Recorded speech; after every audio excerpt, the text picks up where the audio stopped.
வீட்டில் எப்போ பார்த்தாலும் ஏதாவது சண்டை, யாருக்காவது உடம்பு சரியில்லாமல் போகுது, அந்த மாதிரி பிரச்சனை இருக்கா? அதுக்கு என்ன சொல்யூஷன் இந்த வீடியோவில் பார்க்கலாமா? கோபுர நிழல் அல்லது கொடிமரத்தில் நிழல் நம் வீட்டு மனையின் மீது விழாதபடி வீடு கட்டணும்.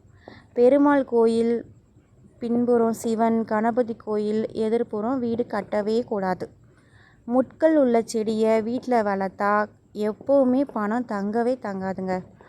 ஜாதி, முல்லை, மல்லிகை, தாமரை, தும்பை, பாரிஜாதம், சாமந்தி போன்ற விநாயகர் மலர்கள் வீட்டின் எல்லைக்குள்ளே வளர்ப்பது மனை தோஷத்தை சரி செய்யும். தனியாக தென்னை மரத்தை வீட்டில் வளர்க்காதீங்க.